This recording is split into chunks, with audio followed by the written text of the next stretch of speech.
우리는 지금 무엇을 공부하느냐 하면 설교, 설교학 공부를 합니다. 자, 그러면 이 설교학이라고 하는 것을 공부하는데 이 설교학이라고 하는 게 뭐냐? 이 땅에는 어마어마한 설교학자들, 교육자들이 있습니다. 그들이 엄청나게 많은 이야기를 합니다. 그런데 제가 볼 때는 두 가지예요. 설교학은 무엇을 하는 거냐 하면 형식을 공부하는 거예요. 그 다음에 하나는 내용을 해석하는 거예요. 그러니까 내용 공부와 형식 공부입니다. 얼마 전에 뉴스에 보니까 문해력이 엄청나게 떨어졌다. 초등학교 아이들에게 국어 실력, 문장을 읽고 이해하는 능력, 그것이 엄청나게 낮아졌다는 거예요. 그것이 여러 가지 많은 이유들이 있겠죠. 그런데 목사님들께서는 문해력이 뛰어나야 됩니다. 그런데 제가 보니까 문해력, 글을 읽고 그것을 해석하는데 뛰어난 능력을 가지려면 무엇을 이해해야 되느냐 하면 모든 글은 형식이 있다. 그리고 그 형식 속의 내용을 담는 것이다. 이것이 첫 번째예요. 그렇게 될 때 해석이 제대로 이루어질 수 있습니다. 그래서 제가 계속해서 강조하는 게 뭐였어요? 형식이 곧 내용이다. 이런 얘기를 제가 계속했습니다. 자, 그렇다면 내용이라고 하는 것을 보기 전에 형식이라고 하는 것을 먼저 보면 인간은 어떤 사람이냐 하면 죄인이지요. 그러면 이 죄인은 뭘 받아야 돼요? 구원을 받아야 돼요. 이게 형식이에요. 인간은 죄인이에요. 그리고 인간은 구원을 받아야 한다. 죄에서 구원을 받아야 한다. 그러면은 내용은 뭐겠어요? 아담 얘기도 해야 되고 에덴 동산 얘기도 하고 먹음직스러운 과일 얘기도 해야 되고 그런 것들이 내용입니다. 그 다음에 무슨 얘기를 해야 되느냐면 예수 그리스도가 하늘로부터 내려왔고 그 예수 그리스도가 십자가 이야기를 해야 되고 그분이 거기서 숨을 거두었고 휘장이 위에서 아래로 찢어지고 여러 가지 많은 얘기를 하는 것이 뭐예요? 내용입니다. 그렇기 때문에 그 내용을 줄줄이 이야기하기 전에 우리는 어떤 구조, 어떤 생각을 먼저 가져야 되느냐 하면 형식이 완전하게 그 사람에게 자리를 잡아야 합니다. 어떤 사람에게 문제가 생겼습니다. 그러면 그 문제는 해결돼야 돼요? 안 돼야 돼? 해결돼야 됩니다. 그것이 구조입니다. 혈류병 앓는 여자가 있어요. 혈류병 앓는 여자가 있어요. 이게 문제지요. 그런데 하나님께서 고쳐주지요. 이것이 해결이죠. 결국에는 문제가 있다, 해결이 있다. 아, 성경은 문제가 있고 해결이 있다. 그런데 내용은 뭐냐? 혈류병 걸린 여자가 있었고 그 여자가 예수님 앞에 가서 옷자락을 만졌더니 그 옷자락을 만졌는데 예수님께서 그 옷자락 만진 여자를 보고 여자야 얘기하고 내가 네 죄 사하는데 따라 네 죄 사함을 받 이런 내용이에요. 조금 이해 가시죠? 자, 그런데 이런 것들이 개인적인 것들이 있고요. 상황적인 것도 있습니다. 자, 상황적인 것은 무엇을 얘기하느냐 하면 이스라엘 백성이 어디에 있었대요? 애굽에 있었죠.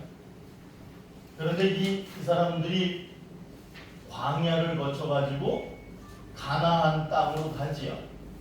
그것을 뭐라고 얘기하느냐 하면 상황이나 환경이라고 얘기합니다.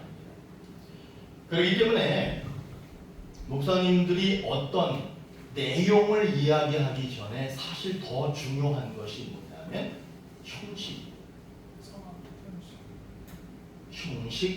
구조. 그러면 우리는 왜 이것을 그렇게 해야 되느냐? 모든 설교학자들은 이 두 가지만 연구합니다. 자, 성서학자가 있죠. 신약이 있고 구약이 있잖아요. 이 사람들은 그 내용을 해석하기는 하는데 어떤 해석이냐면 정의를 내립니다. 옳고 그름을 따집니다. 그것이 진실이냐 거짓이냐, 언제쯤 그것이 기록되어 있느냐, 그러므로 그것이 진짜냐 가짜냐, 그런 진실 이야기를 합니다. 그러나 설교학은 그것이 아니라, 물론 성서학을 근거로 성경을 해석하되 설교학은 형식과 내용. 그럼 왜 이렇게 해야 되느냐? 이렇게 할 때 바르게 해석할 수 있고 바르게 전달할 수 있고 듣는 회중이 그것을 쉽게 이해할 수 있기 때문에 그런 거예요. 목사님들 이렇게 제가 계속 말할 때 혹시 중간에 궁금한 점이 있거나 잘 이해가 안 되는 것이 있거나 그러면 저한테 얼른 물어보시기 바랍니다. 그래야지 해결해 가는 거예요. 한번 수업을 들으실 때 그냥 듣고 마는 게 아니라 이번 수업 때에는 무엇인가 하나를 꼭 얻으셔야 돼요. 그것이 쌓이고 그렇게 됐을 때 나중에 좋은 설교자가 될 수 있습니다. 자, 계속해서 제가 형식 내용을 강조하니까 이제 아시겠죠? 그리고 구조라고 하는 건, 형식이라고 하는 것은 인간은 죄인으로 구원받아야 하고 문제가 있고 해결받아야 되고, 또 상황이라고 하는 것은 옮겨다녀요. 이렇게 지역을 옮겨다니는 그런 상황. 그리고 이제 아시죠? 애굽에서 이스라엘 백성들이 고난당해가지고 하나님께 부르짖었고 어쩌고 해서 광야에서 만나도 먹고 메추라기도 먹고 불순종하고 순종하고 이런 이야기를 할 수 있는 거예요. 구조가 매우 중요하다.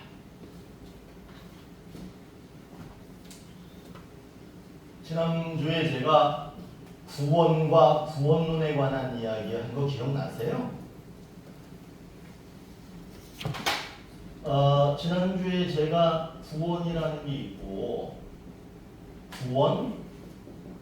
구원론이라는 게 있다. 그랬을 때 구원이라고 하는 것을 뭐라고 말씀드렸느냐면 그러면 설교학교는 저 얘기를 왜 할까? 저 얘기를 왜 하느냐 하면 성경이 구원 이야기를 하고 있어요. 여러분 성경은 무엇을 이야기하고 있느냐 하면 아까 말했던 혈육병 여자 이야기도 하고 아브라함 이야기, 뭐 이삭 이야기, 요셉 이야기, 많은 사람들의 이야기를 하지만 실질적으로 그 이야기를 하는 이유가 뭐냐 하면 구원 때문에. 그리고 그 구원이라고 하는 것을 구원론으로 우리는 이해 또 해야 되는데 그것은 무엇을 얘기하는 거냐 하면 하나님께서 어떻게 구원하셨다는 거예요. 이 구원은 간단합니다. 죄에 빠진 우리를 하나님께서 용서하시고 구원하셨다. 그러면 구원론이라고 하는 것은 예수 그리스도가 하늘에서 내려오셔서 우리를 위해서 십자가에 매달리시고 거기서 숨을 거두셨다. 제가 이제 지난주에 이렇게 얘기했죠. 구덩이가 있는데 양이 빠졌어. 이 양이 밖으로 나왔습니다. 그럼 그게 뭐예요? 구원받았다는 거예요. 그런데 구원론이라고 하는 것은 양이 여기 빠져 있는데 어떤 사람이 용감하게 슈퍼맨처럼 딱 뛰어내려와가지고 얘를 밖으로 꺼집어냈다 라고 하는 하나의 이야기가 붙지요. 그것이 구원론입니다. 그러면 이것이 형식 같고 이것이 내용 같지요. 그러니까 목사님들은 설교를 하실 때 분명한 구조와 내용을 갖는 거예요. 또 여기다가 어떤 사람은 이렇게 사다리를 놔줄 수도 있을 거예요. 구원론은 어떤 방법으로 구원했다는 걸 얘기하는 거고 구원이라고 하는 것은 예수님이 구원했다라고 하는 아주 명료한 명제예요. 예수님이 사람들을 구원했다. 그런데 그 예수님이 어떻게 구원했느냐? 십자가에서 죽어서 하늘에서 내려와서 인카네이션, 인간하고 같이 되셔서 그런 모습으로 돌아가셨다. 구원입니다. 제가 이 말씀을 드리는 이유는 뭐냐면 설교는 많은 학자들은 여러 가지 많은 이야기를 합니다. 근데 저도 학자야. 저도 설교학자야. 예. 제 입장에서 볼 때 설교는 구원을 얘기하는 거예요. 그리고 그 구원은 이렇게 해서 이루어졌다는 걸 말해주는 거예요. 오늘 여기 계신 분들은 김진영 목사하고 같이 공부를 하고 계시니까 다른 분들의 다른 이론들이 많습니다. 하지만 그것들은 또 그런 것이고 여기서 공부되어지는 또 하나의 이론을 한번 이렇게 이해해 보시면 좋습니다. 자, 설교는 구원을 얘기하는 것이다. 왜? 성경이 구원책이니까.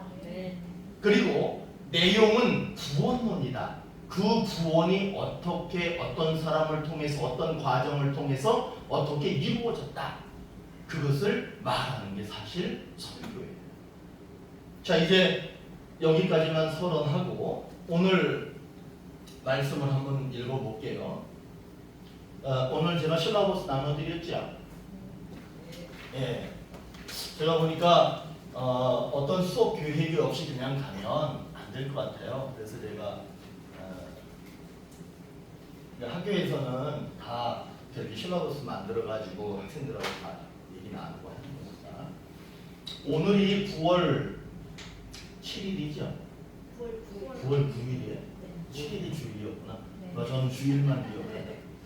오늘 9월 9일이니까 거의 9월 9일에 보니까 마태복음 얘기 돼 있죠?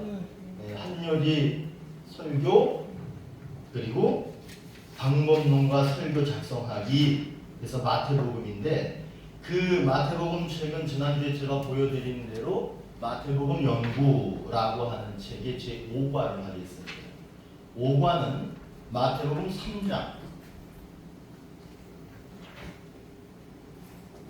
3장 1절에서 12절까지 말씀입니다.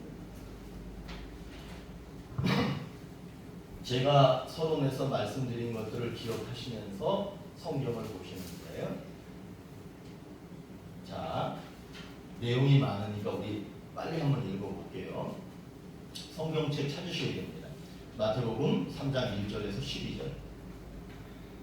교독하겠습니다. 그때의 세례 요한이 이르러 유대 광야에서 전파하여 말하되 그는 선지자 이사야를 통하여 말씀하신 자라 일러스되 광야에 외치는 자의 소리가 있어 이르되 너희는 주의 길을 준비하라. 그가 오실 길을 곧게 하라 하였느니라.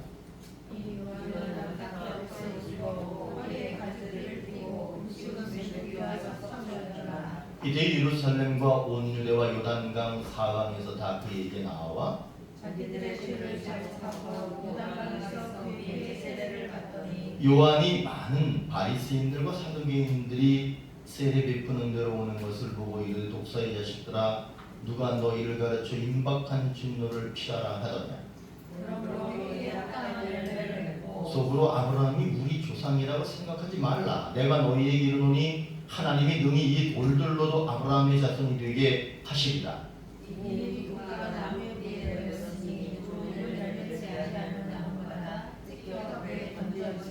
나는 너희로 회개하게 하기 위하여 물로 세례를 베풀거니와 내 뒤에 오시는 이는 나보다 능력이 많으시니 나는 그의 신을 들기도 감당하지 못하겠노라. 그는 성령과 불로 너희에게 세례를 베푸실 것이요 손에 자기의 타작마당을 정하게 하사 알고 분노와 곡간에 그리고 쭉정이는 꺼지지 않는 불에 태우시리라.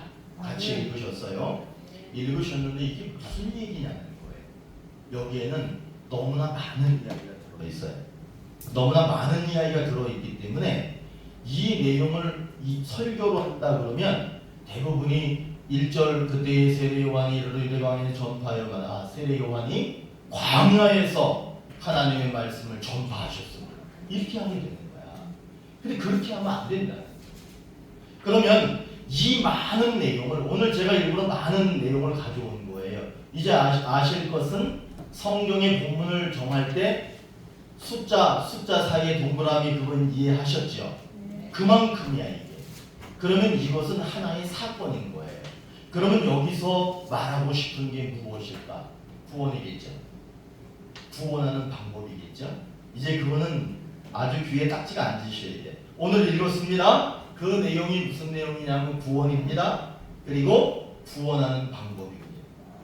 근데 이 내용만 보고 들여다보고 내용은요, 하나님께서 영감을 주실 때까지 기다리시고, 하나님이 갑자기 나에게 뭔가를 주실 때 기다리는 거예요. 그리고 오늘 설교했어. 그리고 한 달이 지나고 1년이 지났을 때 또 이 본문을 설교하려고 하면 또 영감을 기다리면 지난번 내용하고 이번 내용이랑 달라지는 거예요.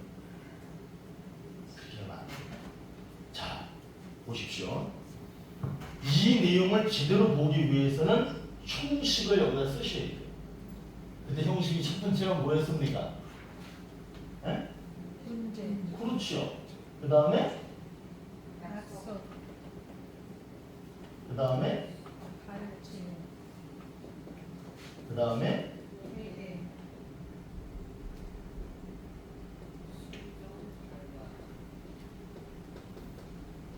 다 외우시고 말하는 거라고 믿습니다. 외우셔야 돼요, 이거는. 네, 왜냐하면 이 형식, 오늘 이 내용은요, 딱 이 형식 안에 들어있어요. 그러면 오늘 이 내용을 전체적으로 한번 이렇게 느껴보니까 뭐 세례 이야기가 나오죠. 야, 나는 물로 세례를 주는데 내 뒤에 오시는 이는 성령으로 세례를 주실 것이다. 뭐 하는 걸 보면 뭔가 세례에 관한 이야기 같아요. 그 다음에 또 뭐가 있냐면 독사의 자식들아 뭐 이런 거 보니까 뭔가 죄를 지은 사람들이 와서 세례를 받는 거구나 뭐 이런 느낌이 있습니다. 자, 그럼 이제 오늘 형식에 맞춰가지고 한번 내용을 잘 정리해 보겠습니다. 오늘 10절 한번 읽어보실까요? 10절 한번 누가 큰 소리로 한번 읽어주세요. 시작. 이미 도끼가 나무 뿌리에 놓였으니 좋은 열매를 맺지 아니하는 나무마다 찍혀 불에 던져지리라. 거기 보면은 이미라는 말 10절에 이미라고 하는 말이 거기에 기록되어져 있습니다. 이미 어떤 일이 벌어지고 있다는 거예요. 도끼가 나무 뿌리에 놓여 있다는 것은 그 나무 뿌리를 단번에 자를 준비를 뭔가 하고 있다는 거죠. 그런데 어떤 나무를 찍어버리느냐, 어떤 뿌리를 찍어버리느냐, 좋은 열매 맺으면 괜찮아요. 좋은 열매를 맺지 않은 나무마다 찍혀 불에 던지리라, 던져지리라. 이미. 그러면 그 이미라고 하는 말을 여기에서 지금 수업 듣고 계시는 여러분들에게 적용을 하시면 여러분들은 이미 무엇인가를 하고 있다는 거예요. 이미 좋은 열매를 맺고 있든지 이미 좋지 못한 열매를 맺고 있든지 그런 상황 속에 있다는 거예요. 지금 과거로부터 지금까지 이렇게 많이 살아오셨죠. 그리고 앞으로도 이제 계속 살아가실 겁니다. 그렇죠. 이미 살아온 시절이 있고요. 앞으로 살아갈 시절이 남아 있습니다. 그러면은 이거는 뭘 얘기하는 거냐면 뭔가 시험대에 올라가 있는 것 같지 않으세요? 이미 시험대에 계신 거예요. 모든 사람은 시험대 위에 있는 거예요. 그 시험대 위에서 열매가 좋지 못하면 열매가 좋으면 성한 거예요. 그런데 지금 제가 말씀드리는 거를 좀 이렇게 기억하셨으면 좋겠어요. 테스팅 그라운드예요. 이게 뭐냐면 시험 무대예요. 제가 성경을 연구해 보니까 시험 무대, 테스팅 그라운드라고 하는 그거는요 매우 중요한 신학적 주제입니다. 이스라엘 백성들이 이집트 땅에서 나와가지고요 광야를 40년인가 걸어갔다지요. 그리고 가나안 땅에 들어갔다지요. 이집트 땅에서 나와서 가나안 땅에 들어가는 그 여정을 가리켜서 테스팅 그라운드라고 얘기합니다. 그들의 시험 무대였습니다. 나왔습니다. 애굽에서 나왔습니다. 그리고 그들이 시험 무대를 계속 걸은 거예요. 오랜 시간. 그리고 나서 어떤 사람들은 그 시험 무대를 통과한 사람들은 가나안 땅, 하나님이 약속하신 땅에 들어갔습니다. 그런데 못 들어간 사람도 있겠죠. 시험 무대를 통과하지 못한 겁니다. 자, 도끼가 지금 나무 뿌리에 놓여 있습니다. 지금 우리는 시험 무대에 서 있는 거예요. 테스팅 그라운드, 시험 무대. 지금 모든 이 땅의 교인들, 이 땅의 모든 사람들은 시험 무대를 향해서 걷고 있다는 거예요. 여러분 이게 좋은 거예요, 나쁜 거예요? 아마도 좋은 열매를 맺는 분들에게는 야호 신난다, 야 살만하다, 너무 행복하다. 그러나 예수를 모르고 믿음이 없고 그런 사람들은 불행한 거예요. 그러니까 어떤 사람에게는 문제가 아닐 수 있지만 어떤 사람에게는 시험 무대가 되는 거예요. 이 시험 무대라고 하는 것은 결정난 게 아닙니다. 앞으로 결정 날 거예요. 그렇기 때문에 이 땅의 모든 사람들이 나는 지금 예수 믿고 있으니까 기분 좋다, 나는 구원받았다가 아니에요. 언제까지? 마지막 순간까지 내가 믿음이 있든 없든 그 모든 사람은 다 시험 무대에 서 있는 거예요. 내 위에 도끼가 있는 거예요. 좀 이해가셨어요?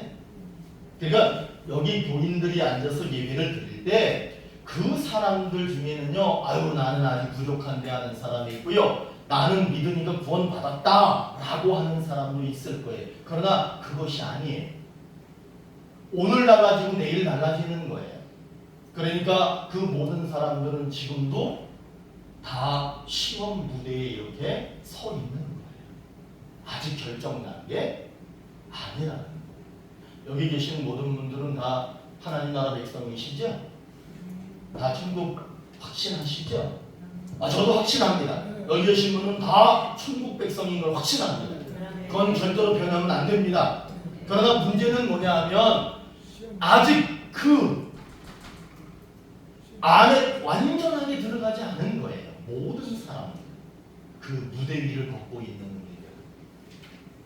어떤 분이 60살이면 60년을 걸어오셨고 앞으로 40년 더 사실 거 아니에요.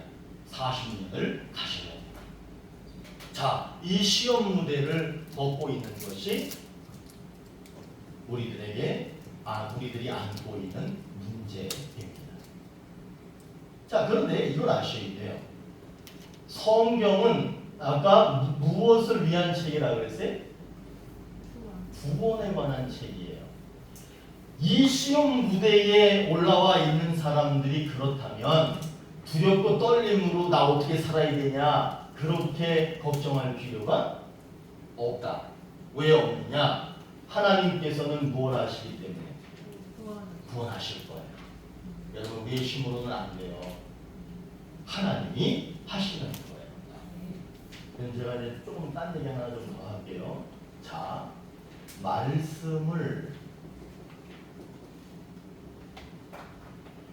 하나님의 말씀을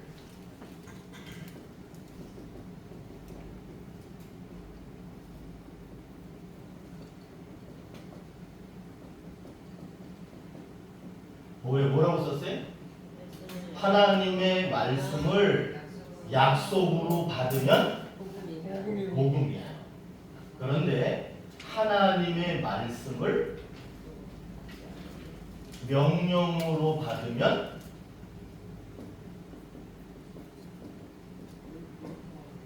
이건 외우셔야 됩니다. 하나님의 말씀을 약속으로 받으면 복음이에요. 그런데 하나님의 말씀을 명령으로 받으면 율법입니다. 자, 그러면 어떤 사람은 명령으로 받는 사람이 있을 거고요. 어떤 상황 속에서는 명령으로 듣기도 하고요. 어떤 상황에 가면 약속으로 들리기도 해요. 왜냐하면 내 상황에 따라서 그 말씀이 그렇게 달라지는 거예요. 자, 중요한 거예요. 이거 매우 중요한 겁니다. 그러면 목사님들이 기억하세요. 말씀이 결국에는 복음이고요. 말씀이 또 뭐예요? 그렇기 때문에 말씀 복음은 좋은 것이고 말씀 율법은 뭔가 다 배설물로 여기고 버려야 된다 이렇게 생각하시면 안 돼요.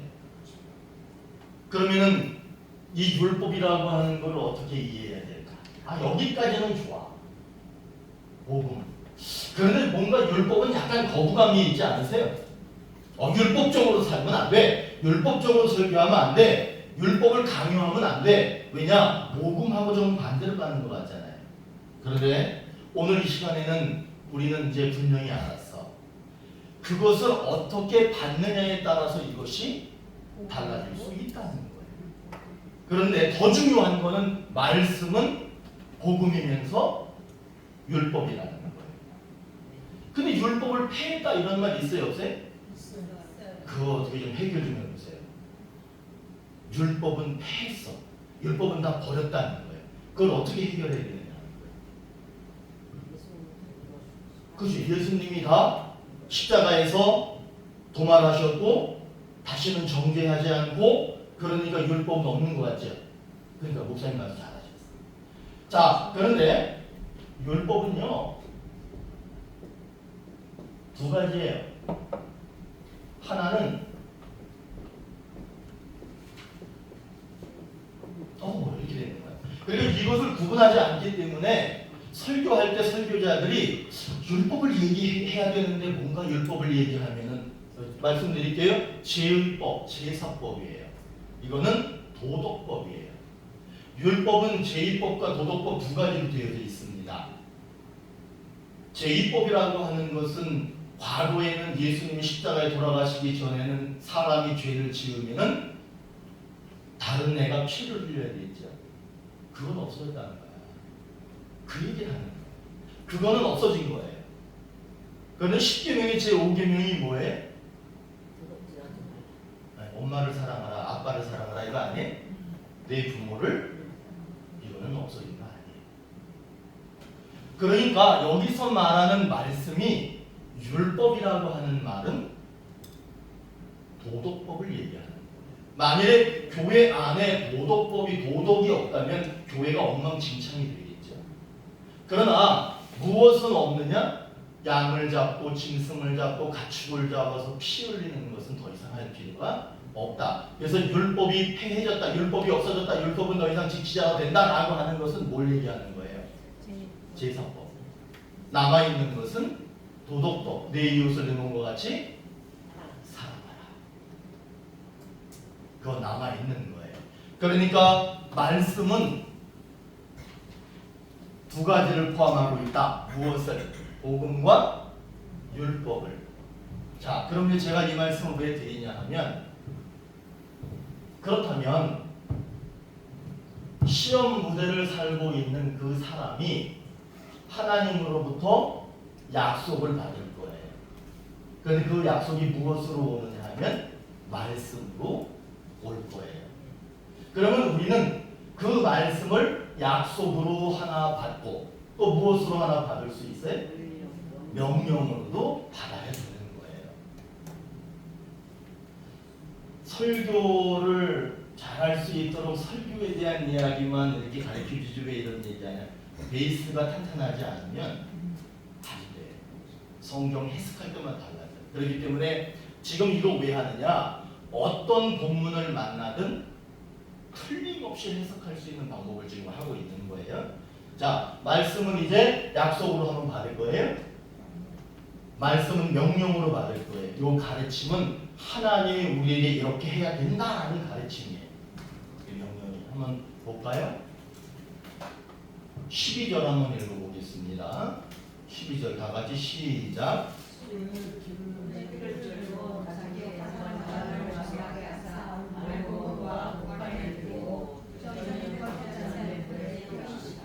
죄송해요. 제가 눈이 안 보여가지고 11절이에요. 다시 죄송합니다. 시작. 나는 너희로 회개하기 위하여 물로 세례를 베풀거니와 내 뒤에 오시는 이가 나는 너희에게 가시니 나는 그의 주를 믿고 나를 하리라. 그는 성령과 물로 너희에게 세례를 베푸실 것이요. 여기 보니까 뭐라 그래요? 11절에 보니까 그는 무엇과 무엇으로 한대요? 성령과 불로 세례를 베푼다. 자,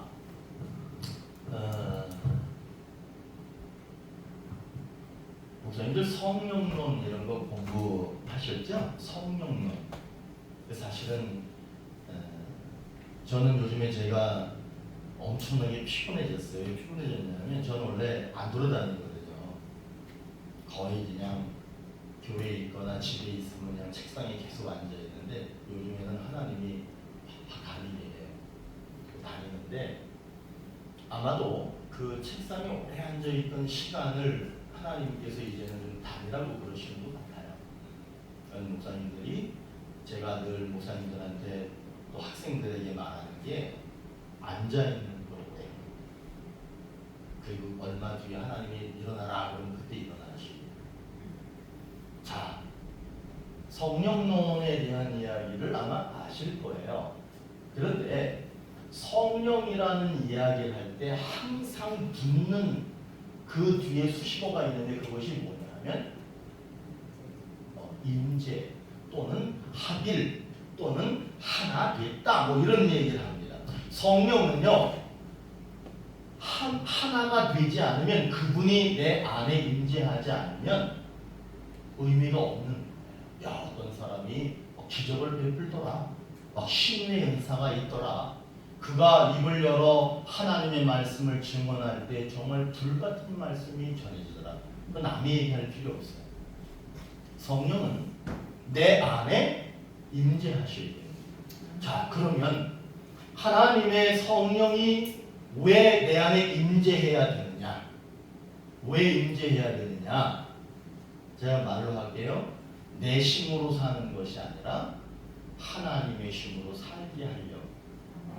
그러니까 지금 내가 좋든 나쁘든 성령이 임재하면 좋은 것도 하나님 것이요 좋지 못한 것도 하나님 뜻인 거예요.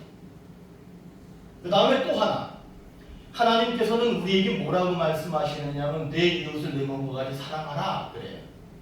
그런데 놀랍게도 우리는 사랑을 그렇게 내가 생각한 대로 마음먹은 대로 그렇게 할 수 있느냐는 거예요.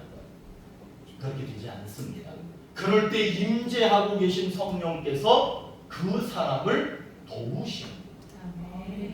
기도하라 그래요. 저는 기도하라 그럴 때 옛날에 목사님 그러면 기도 어떻게 해야 됩니까? 무릎 꿇고 하는 거야. 그 무릎 꿇어서 한 10분만 있어봐. 다리 저래요? 안 아프세요? 엄청 아프고 해. 그런데 놀라운 게 뭐냐면 내가 하려고 하면요 기도도 잘 안 돼. 전도, 예배 나오는 거, 이렇게 학교에 오셔서 공부하는 거 그런 거 잘 안 돼. 그런데 누가 임재해야 돼? 성령께서 임재하시면 이제부터는 내가 사는 것이 아니요 내 안에. 그렇죠. 아이고 너무 잘하시네. 누가 살아요? 그분이 나를 돕는 거예요. 그분이 이렇게 하는 거예요. 서로 사랑하라. 이거 명령어예요. 그렇죠? 명령이죠.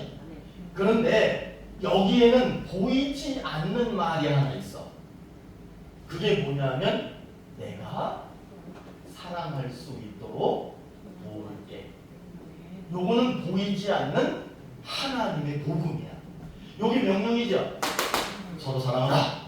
기도해라. 전도해라. 예배 열심히 드려라. 그런데 그 뒤에 바로 뭐라고 말씀하시냐 하면 내가 도와줄게. 그게 뭐예요? 내가 아까 그랬잖아. 말씀은 율법과 복음이 붙어있다. 명령하죠? 율법이죠? 내가 도와줄게가 복음이에요. 말씀은 그렇게 하는 거야. 설교도 그렇게 해야 돼. 성도들에게 기도하라, 기도하십시오. 쉬지 말고 기도하라. 여기까지만 설교하시면 안 되는 거야. 하나님께서는 오늘 우리에게, 우리 교회에 쉬지 말고 기도하라 분명히 명령하셨습니다.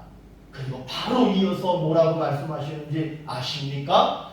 여러분들이 기도할 수 있도록 도울게 말씀하고 계십니다. 이렇게 설교하셔야 돼요. 그렇기 때문에 말씀은 약속이면서 명령이다. 명령이면서 복음이다. 조금 이해 가셨죠? 자, 그러면 이제 이제는 시험 무대를 살고 있어요, 우리가. 그런데 오늘 약속이 뭐예요? 그는, 다시 말하면 그는, 예수님은 우리에게 성령을 주신다. 다시 말하면 성령을 임재하도록 해 주신다. 그러면은 그 약속이 뭐예요? 시험 무대를 여러분들 살아가고 있다. 긴장하라. 그렇게 말씀하면서 약속은 뭐겠어요? 시험 무대를 살고 있는 우리들에게 뭐라고 말해요? 시험 무대를 내 신이 아닌 하나님의 신으로 살게 하신다. 만일에 시험 무대를 살고 있는 우리들을 하나님이 임재하시지 않고 그냥 우리를 내버려두고 우리들에게 너희들의 의지와 니네 믿음으로 한번 살아가 봐라 그랬을 때 천국 갈 사람 한 명도 없어요. 그분이 우리를 도와야 되는 거예요. 그래서 좀 써야 돼 제가, 그죠? 써야 좀 낫죠? 목사님은 어디서 목회하세요? 제 칠판도 막 열심히 지우시고 막 이렇게 해서 감사합니다. 네. 자, 내 신이 아닌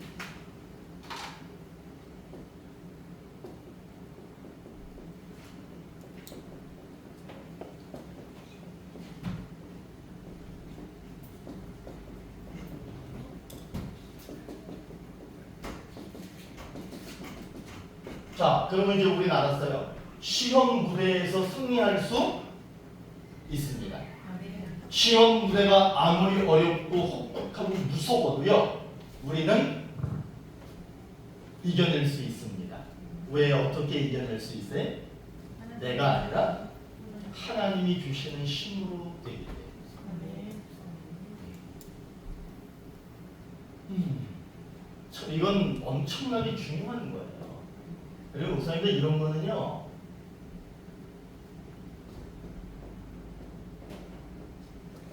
그냥 이렇게 외우셔야 돼요.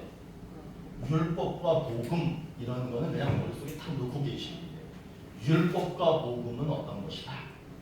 기도하라, 내가 기도하도록 도와줄게. 사랑하라, 내가 사랑의 힘을 줄게. 물질을 나누어라, 뭐해? 내가 물질을? 그렇죠. 그렇게 되는 거예요. 그러니까 설교가 듣는 사람들이 엄청 좋습니다. 교인들이요 좋아합니다. 왜? 지금까지는요 번아웃, 한국교회 많은 교인들이 번아웃이 왔어. 목사님이 시키는 대로 열심히 살았어요. 막 최선을 다해서 왔어요. 지쳤어. 이제는 말씀을 새롭게 해석하시. 그리고 이제는 우리가 하는 것이 아니요 하나님이 하시는 거예요. 자, 그럼 보세요. 그런데 시험 무대를 사는 우리들이 이 시험 무대에서 합격, 불합격 어떻게 될 수 있어요? 그런데 우리는 합격할 수 있어. 왜? 이제는 내 신이 아니라 하나님이 주시는 힘으로. 그게 뭐냐? 성령이 내주하심으로 된다는 거예요.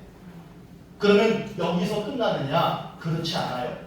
시험 무대에서 하나님께서 너 힘이 아닌 내가 도와주는 힘으로 살 수 있게 된다. 그런 역사, 그런 일이 일어나려면 이렇게 하라. 이렇게 해야 된다. 그게 몇 절에 있냐면 오늘 이제 9절이 많으니까 제가 말씀드려볼게요. 6절 한번 읽어볼까요? 시작. 자기들의 죄를 자복하고 요단강에서 그에게 세례를 받더니. 여기서 이제 원하는 게 뭐냐면 4절에 보니까 자기 죄 자복이죠. 그 다음에 뭐래요? 세례를 받더니. 자, 그 다음에 또 하나 볼까요? 8절 한번 읽어볼까요? 시작. 그러므로 회개에 합당한 열매를 맺고. 회개에 합당 열매. 여기서 우리는 또 해결하고 가야 돼요. 자기 죄를 자복했다. 이거는 누가 하는 거예요? 내가 하는 거예요. 하나님께서 요 입을 막 움직이게 해가지고 자기 죄를 막 말하게 한다? 이러면 하나님 반칙이에요. 우리를 이성적 인간으로 만들어 놓으셨어요. 우리에게 자유의지를 주셨답니다. 그런데 그것까지 하나님이 막 하게 하면 그거는 하나님이 반칙하셔요.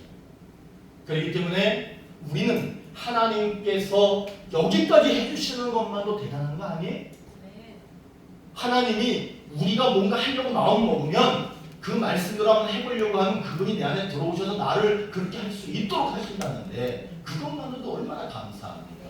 그러면 그 앞에 우리들은 무엇을 해야 되느냐? 자기가 지은 죄는 자기가 말할 줄 알아야 돼요.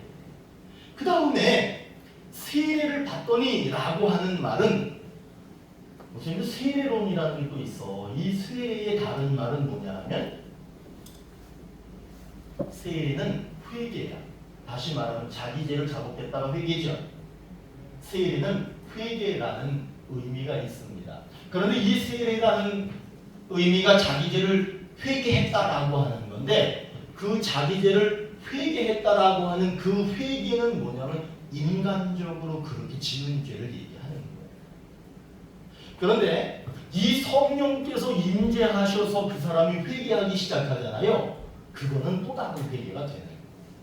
그런데 하나님이 원하시는 것은 내가 임해서 회개하는 그거까지 바라시지도 않아. 우리들에게 바라시는 것은 네가 생각할 때 네가 살면서 지은 죄의 그런 것들 정도는 회개해야 되지 않느냐. 그것이 회개의 세례, 물세례는 회개의 세례라는 의미예요. 그러나 성령 세례는 또 다른 거예요. 어쨌든 간에 자기 죄를 회복하는 것, 회개하는 것이 우리가 해야 돼요. 그 다음에 여기서는 이제 조금 강력한 거야. 회개에 무슨 뭘 맺어라? 열매를 맺어라 라고 하는 것은 여기도 약간의 수동과 능동이 붙어져. 여기는요 매우 능동적인 것을 요구합니다. 그러니까 백날 앉아가지고 잘못했습니다, 잘못했습니다, 잘못했습니다, 잘못했습니다가 아니라 그것에 맞는 행위를 하라는 거죠. 그렇게 할 때 어떤 일이 벌어지느냐? 시험 무대에서 우리의 힘으로는 합격할 수 없지만 하나님께서 도와주셔서 합격할 수 있도록 해주신다는 거예요. 아멘. 자, 지금 이거는 명령입니다. 그러면 이 명령이 두 가지로 나타나요. 명령은 두 가지입니다. 하나는 회개하는 것이고 하나는 순종하는 거예요. 자, 그러면 무엇을 회개하라고 얘기하느냐? 무엇을 회개하라고 하느냐? 여기 8절. 8절이구나. 8절 한번 읽어볼까요? 시작. 그러므로 회개에 합당한 열매를 맺고. 자, 여기서는 앞선 거예요. 자, 8절에 보니까 회개 합당한 열매. 회개의 증거를 보이라는 거예요. 회개했으면 회개했다는 증거를 보여라. 다시 말하면 회개는 했는데 무엇이 없는 거냐? 회개는 했다라고 하지만 열매가 없는 거다. 없는 거. 그러니까 저건 말만 하고 실천이 없어. 어서 많이 듣던 얘기죠.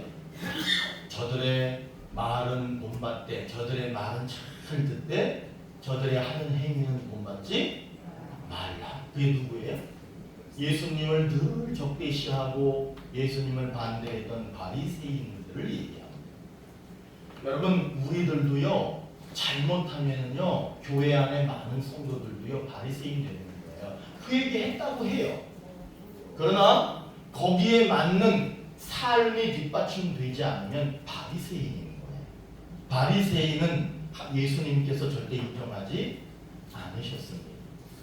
그러면 하나님께서 번개를 치든지 어떻게 가지고 그 바리새인들을 막 바꿔가지고 그러면 하나님 뜻에 맞게끔 바꾸시면 되지 않습니까? 하나님 절대 그렇게 안 해요.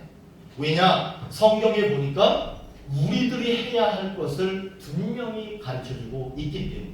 자, 여기는 우리가 할 일. 여기는 누가 할 일? 네? 여기는 오직이라는 말을 좀 붙여보세요. 여기는 우리가 할 일, 여기는 오직 하나님이 하시는 일. 하나님은 이 멋지고 강력한 일을 하시기 때문에 우리들은 이 일은 해야 된다. 그럼 뭐에 순종해야 돼? 순종할 것. 죄를 자복해야 돼요. 그 다음에요, 회개에 합당한 열매를 우리는 맺어야 돼요. 그러니까 오늘 말씀이 12절이에요. 상당히 많습니다. 그런데 오늘 이 말씀, 그 많은 말씀이 무엇을 얘기하고 싶은 거냐 하면 사실은 이거야. 이거. 내 힘이 아니라 하나님의 힘으로 우리를 살게 하신다. 우리는 앞으로 50년, 100년 더 살아야 되는데 그 사는 세월 동안에 어떤 일이 일어날지 알 수 없어요. 그런데 그거를 너희들이 니네 믿음으로 한번 살아봐라 이렇게 두면 제대로 온전하게 살 사람도 있겠지만 그렇지 못한 사람들도 있다는 거예요.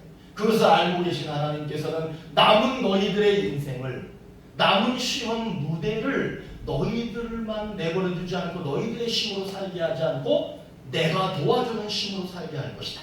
이게 약속이에요. 그런데 여러분, 이 약속이 이루어지려면 우리는 매일처럼 무엇을 해야 되느냐면 자기의 죄를